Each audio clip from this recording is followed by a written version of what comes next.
Reading through the Bible.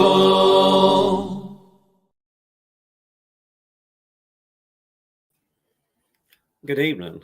I'm Dennis, and I'm a Christian. This evening, I'll be reading Genesis chapter 45. Genesis 45. Then Joseph could not restrain himself before all those who stood by him, and he cried out, "Make everyone go out from me." So no one stood with him, while Joseph made himself known to his brothers. And he wept aloud, and the Egyptians and the house of Pharaoh heard it. And Joseph said to his brothers, "I am Joseph. Does my father still live?" But his brothers could not answer him, for they were dismayed in his presence. And Joseph said to his brothers, "Please come near to me." So they came near. Then he said, "I am Joseph, your brother, whom you sold into Egypt. But now, do not therefore be grieved or angry with yourselves because you sold me here. For God sent me before you to preserve life.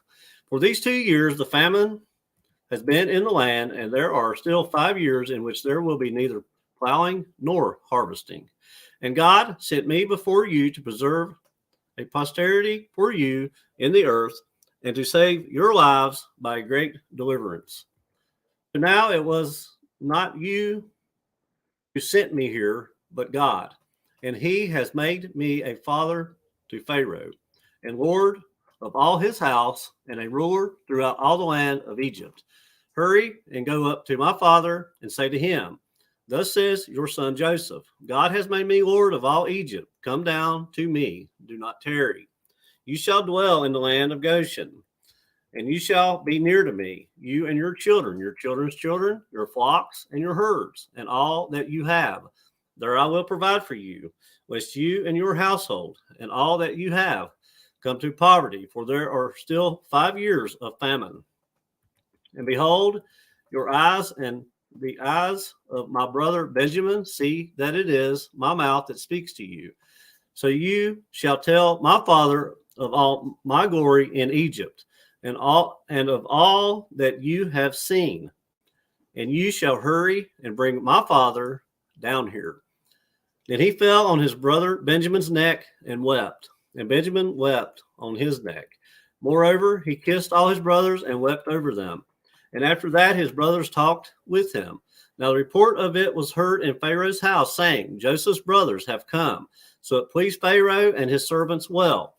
And Pharaoh said to Joseph, "Say to your brothers, do this, load your animals and depart. Go to the land of Canaan. Bring your father and your households and come to me. I will give you the best of the land of Egypt, and you will eat the fat of the land. Now you are commanded, do this. Take carts out of the land of Egypt for your little ones and your wives. Bring your father and come. Also, do not be concerned about your goods, for the best of all the land of Egypt is yours." Then the sons of Israel did so. And Joseph gave them carts according to the command of Pharaoh, and he gave them provisions for the journey. He gave to all of them, to each man, changes of garments. But to Benjamin, he gave 300 pieces of silver and 5 changes of garments. And he sent to his father these things: 10 donkeys loaded with the good things of Egypt, and 10 female donkeys loaded with grain, bread, and food for his father for the journey. So he sent his brothers away, and they departed. He said to them, "See that you do not become troubled along the way." Then they went up out of Egypt and came to the land of Canaan to Jacob their father. And they told him, saying, "Joseph is still alive, and he is governor over all the land of Egypt." And Jacob's heart stood still, because he did not believe them. But when they told him all the words which Joseph had said to them, and when he saw the carts which Joseph had sent to carry him, the spirit of Jacob, their father, revived. Then Israel said, "It is enough. Joseph, my son, is still alive. I will go and see him before I die." That was Genesis chapter 45, Genesis 45, reading from the New King James Version.